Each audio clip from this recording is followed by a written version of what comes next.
গত 7 বছর মেয়ের খুনের দোষীদের উপযুক্ত শাস্তির আশায় কোর্টের দরবারে মাথা ঠুকেছিলেন তমলুকের চিয়ারা গ্রামের ঘোড়ই পরিবার। তবে 7 বছরের আশায় নিভে গেল আজ। প্রমাণের অভাবে উপযুক্তরা বেকসুর খালাস পেল তমলুক আদালত থেকে। তমলুকের চিয়ারা গ্রামের বাসিন্দা নবম শ্রেণীর ওই ছাত্রী 2018 সালের 30 মে বাড়ির অদূরে আমবাগানে গিয়েছিল। তারপর থেকে সে আর ফেরেনি। 2রা জুন একটি খড়ি বাগান থেকে তাঁর পচা গলা দেহ উদ্ধার হয়। ঘটনায় ধর্ষণ ও খুনের অভিযোগে ওই গ্রামেরই বাসিন্দা শেখ হামিদুলকে হাওড়া থেকে পুলিশ গ্রেপ্তার করে। ঘটনা তো আজ থেকে 7 বছরের একটু বেশি সময় আগে ঘটেছিল। এটা মোটামুটি আপনারা সবাই জানেন যে ওই গুড়ারি গ্রামে 14 বছরের একজন নবম শ্রেণীর ছাত্রীকে তার বাড়ি থেকে সে মিসিং হয়েছিল। 2 দিন পরে এক খড়ি বাগান থেকে তাকে পাওয়া যায়, তার ক্ষতবিক্ষত দেহ এবং পচা গলা দেহ পাওয়া যায়। এবং তারপরে তো এটা ধর্ষণ এবং একটি হত্যার মামলা এখানে করা হয়।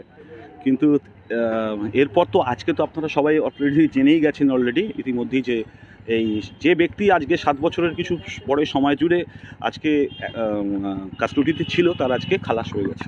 শুনুন, এখানে বলার বা আছে একদম নির্দিষ্টভাবে যদি বলার থাকে, তাহলে নির্দিষ্টভাবে বলার যেটা থাকে সেটা হচ্ছে যে এই ঘটনায় আজকের এই যে রায়টা, যে খালাস, যে অ্যাকুইডাল হয়েছে যে ব্যক্তি, একদম এক কথা এটা মিসক্যারেজ অফ জাস্টিস হয়েছে, ন্যায় বিচারের গর্ভপাত হলো। এবং সেটা এই অসহায় মেয়েটির বাবা মার পরিবারের এগেনস্টে গেল। এটা তার কারণ ন্যায় বিচার, কারণ বলছি প্রথম থেকে এইখানে ছিল হচ্ছে পুলিশের চরমতম নিষ্ক্রিয়তা, গাফিলতি। সেকেন্ড, প্রসিকিউশনের সঠিক সময় তথ্য পেশ না করা কোর্টের কাছে। থার্ড, অবশ্যই বিচারকের সঠিক মূল্যায়নের অভাব। এটা কেন বলছে? উনি হয়তো সব কিছু বিচার করে দিয়েছেন, কিন্তু আমরা যারা সাধারণ মানুষ, আমরা যারা পরিবারের সাথে এই 7টা বছর ধরে এই লড়াইটা চালিয়েছি, মাঠে ময়দানে এবং কোর্টেও, কেন বলছি? পুলিশ প্রথম থেকে এই ঘটনার কোনো টিআইপি করায়নি যিনি অ্যাকিউজ ছিলেন।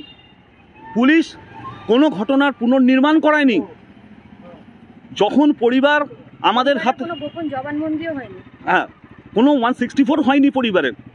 তো আর যেটা হচ্ছে সেটা হচ্ছে যে যখন আমাদের হাতে পোস্টমর্টম রিপোর্ট এবং state forensic science laboratory report যখন দেয়া হলো, আমরা যখন পড়লাম, তখন দেখলাম যে সব কিছু ডিকম্পোস্ট করছে এবং সেখানে কজ অফ ডেথ কিছুই বলছে না। এবং ফরেন্সিক বলছে ডিসইন্টিগ্রেটেড, কারণ তারা করেছে এবং কুড নট বি ডিটারমাইন্ড, মানে কোনো রকম তারা পাচ্ছে না।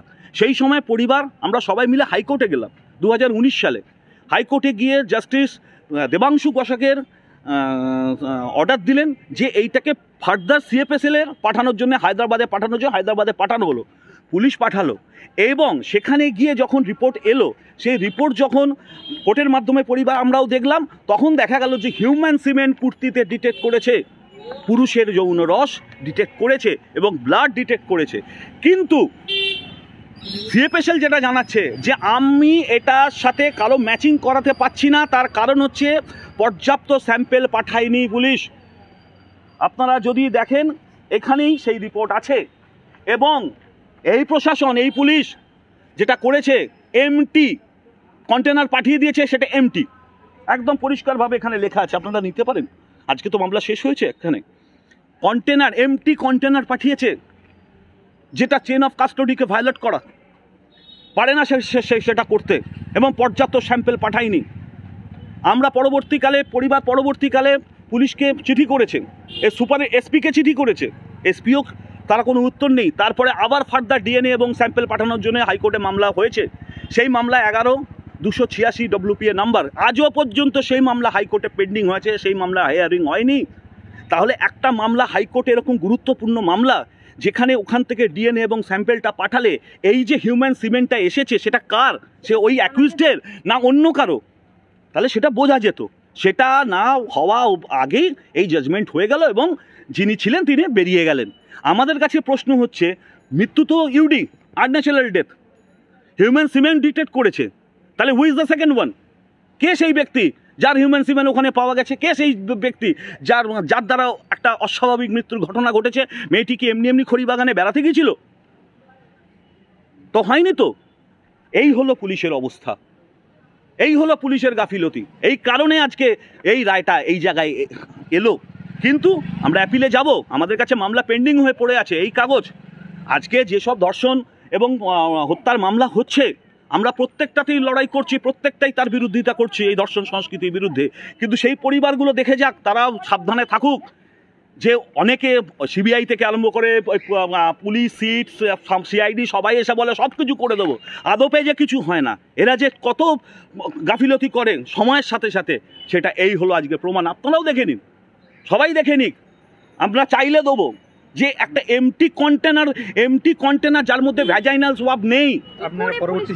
পরবর্তী সিদ্ধান্ত এখন পরিবারও সিদ্ধান্ত আমাদের সাথে বলেছে। আমরা উকিলবাবুর সাথে কথা বলবো, আমরা আরও আমাদের বন্ধু যারা আছেন তাদের সাথে কথা বলবো, ডিফ্যাক্টোর সাথে কথা বলবো, অবশ্যই বলে আমরা অ্যাপিলে যাব, নিশ্চয়ই অ্যাপিলে যাব। কারণ হ্যাঁ, ঘটনাটি ঘটেছে, আবারও বলি, হিউম্যান সিমেন্টটা ডিটেক্ট করেছে, আনন্যাচারাল ডেথ। তাহলে কে সেই পারসন? হিউম্যান সিমেন্টটা তাহলে কে, কার? এইটা তো সব থেকে বেশি রহস্য রয়ে গেল আজকে এই কোর্টে। জাজমেন্ট তো অ্যাকুইটাল হয়ে গেল, সে হয়তো এতক্ষণ ছাড়া পেয়ে বাড়ি চলে যাবে। কিন্তু এই পরিবারের যে মেয়েটি, 14 বছর বয়সী যে মেয়েটিকে ধর্ষণ এবং হত্যা করা হলো, তাহলে সেই ব্যক্তি কে? আমাদের কাছে এই রিপোর্ট আছে। এই সমস্ত কিছু নিয়েই আমরা হাইকোর্টে যাব। আমার নাম অভিক নাগ। আমরা জনস্বাস্থ্য সুরক্ষা অধিকার মঞ্চ করি। আমরা প্রথম দিন থেকেই আছি উলুবেড়িয়া, আমার বাড়ি বাগনানে, আমরা উলুবেড়িয়াতে করি, এটা প্রথম দিন থেকেই আছি। আবারও আপনারা বলি যে এটা কিন্তু, এই রায় কিন্তু আমরা মেনে নিতে পারছি না। তার কারণ আমাদের কাছে যা যা রিপোর্ট আছে সেই রিপোর্টের ভিত্তিতেই করা হয়েছে। এই মামলা যদি হয়ে আসতো হাইকোর্ট থেকে এবং সমস্ত ডিএনএ বা ওই স্যাম্পেল যদি সেখানে যেত, আজকে রায়টা অন্যরকম হতো। কিন্তু এটা মিসক্যারেজ অফ জাস্টিস হয়ে গেল। পূর্ব মেদিনীপুর জেলা আদালতে ওই মামলার শুনানি চলছিল এতদিন। পুলিশ ইতিমধ্যেই অভিযুক্তের বিরুদ্ধে চার্জশিট এবং ফরেনসিক রিপোর্ট জমা দিয়েছে। তবে পূর্ব মেদিনীপুর জেলা আদালতে স্পেশাল পক্স আদালতে বিচারক সুস্মিতা রায় রায়দান করেন। ঘটনার প্রমাণ না পাওয়ায় অভিযুক্তকে মুক্তি দেন তিনি। আইনজীবী সুতপা সামন্ত জানিয়েছেন, পুলিশ সঠিকভাবে তদন্তের ওপর না জমা দেওয়ার কারণেই অভিযুক্তকে বেকসুর খালাস করা হয়েছে। আজকে যে রায়দান ছিল, আজকে খালাস দিয়েছে আসামিকে। কি কারণে খালাস হয়েছে সেটা খালাস দিয়েছে এই কারণে বললেন যে ইনভেস্টিগেশনে ল্যাকুনা ছিল, যার জন্য আসামি খালাস হয়েছে। আপনি কি বুঝছেন? এতদিন তো কেসটা নিয়ে নড়ছেন 7 বছর। হ্যাঁ, ইনভেস্টিগেশনে তো যেমন পিএমএল কজ অফ ডেথটা আসেনি, তারপর যেটা ফরেন্সিকে গিয়েছিল, ফরেন্সিকে অনেক এমটি প্যাকেট গিয়েছিল, যার জন্য ফরেন্সিক রিপোর্টটাও ঠিকঠাক মতো আসেনি। মানে প্রথমে যখন ফরেন্সিকে যায় কলকাতায়, সেখানে হিউম্যান সিমেন্ট পাওয়া যায়নি, কিন্তু পরে যখন হায়দ্রাবাদে যায় তখন হায়দ্রাবাদে হিউম্যান সিমেন্ট পাওয়া গিয়েছিল, কিন্তু হিউম্যান সিমেন্টটা কার সেটা ডিটেক্ট হয়নি। এই যে তদন্তের যে ব্যাপারটা, পুলিশ কি নিষ্ক্রিয় ছিল? পুলিশের ল্যাকুনা ছিল, ল্যাচেস ছিল প্রচুর, সেই কারণেই খালাস হয়েছে। পুলিশের গাফিলতিতেই আজকে খালাস হলো, সেইটাই তো জজ সাহেব বললেন। আপনি কি বুঝলেন? সেটা তো আছেই, ল্যাকুনা তো অবশ্যই আছে। এতদিন যে কেসটা লড়ছেন, যে একটা পুলিশ তদন্ত করেন, সেটা কোর্টকে আপনি জানিয়েছিলেন? কোর্টকে তদন্তর পরে তো আমরা মামলা পেয়েছি, সেই ল্যাকুনাকে যাতে কভার করা যায় সেটা অনেক রকম চেষ্টা, সাক্ষী দিয়ে করেছি আমরা চেষ্টা, কিন্তু জাজমেন্টে তো সেটা যেহেতু আমরা এটা আসেনি, উঠে কজ অফ ডেথটা উঠে আসেনি, কীভাবে মেয়েটি মারা গেল সেইটা আসেনি, তারপর ওই হিউম্যান সিমেন্টটা ডিটেক্ট হয়নি, মানে ম্যাচ হয়নি, এইসবের জন্যই খালাস হয়ে গেছে। মৃত ছাত্রীর মা এবং বাবা পুলিশ এবং সরকারকেই দোষারোপ করছেন, তবে তারা হাইকোর্টে যাবেন এই কথাও তারা জানিয়েছেন। 2018 সালে আমার মেয়েকে রেপ করে খুন করেছে। তারপরে আমার মেয়েকে রেপ করে খুন করেছে, 4 দিন বাদে খড়িবনে পেয়েছি বডিটা। তো 2018 সালে আমার মেয়ে 30শে জুন খুন হয়েছিল, 4 দিন বাদে পেয়েছিলাম। তো আজ 7 বছর আমরা তো সেই কেসের জন্য লড়ছি। তো আজকে তো ছেলেটিকে তো খালাস করে দিয়েছে। তো এটা নিয়ে আমাদের খুব, তো সরকারের উপরে 7 বছর ছুটার পরেও আমরা কি কোনো বিচার পেলাম না।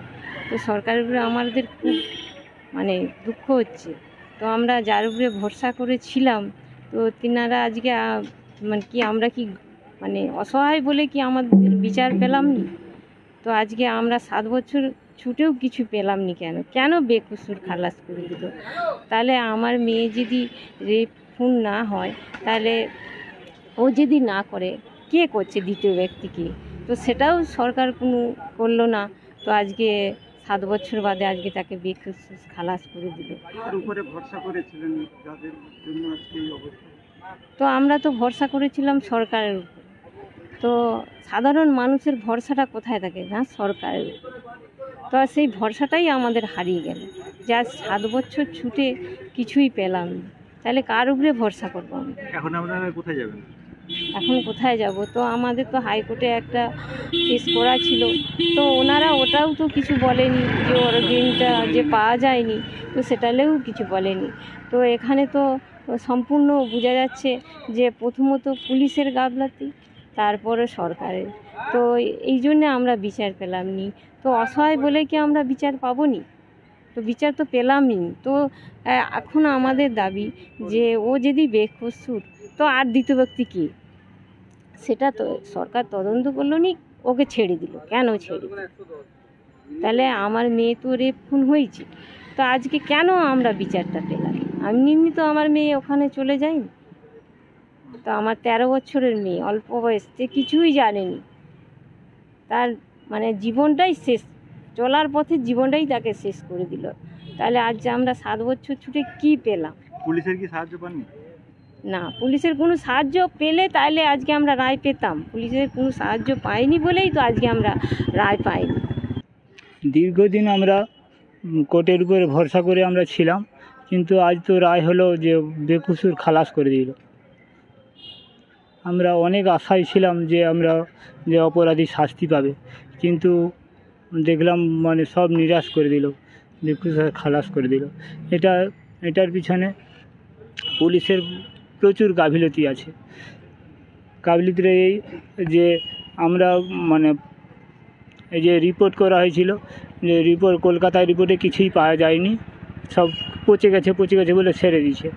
কিন্তু আমরা আবার ফরেনসিক রিপোর্ট করার জন্য আবেদন করেছিলাম, সেখানে ফরেনসিক রিপোর্ট করানো হয়, তাতে রিপোর্টে হচ্ছে যে মানে কুর্তিতে পাওয়া গেছে, সিমেন্ট পাওয়া গেছে, কিন্তু সেটা ম্যাচিং করাবে তার জন্য মানে এই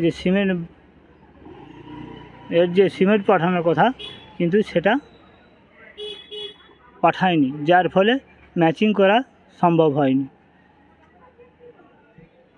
এই নিয়ে তারপরে ওটার জন্য আমরা হাইকোর্টে আবার গিয়ে ওটা আবার পরীক্ষা করার জন্য মামলা করি, সেটা এখনও পেন্ডিং হয়ে আছে। তা সত্ত্বেও এখানে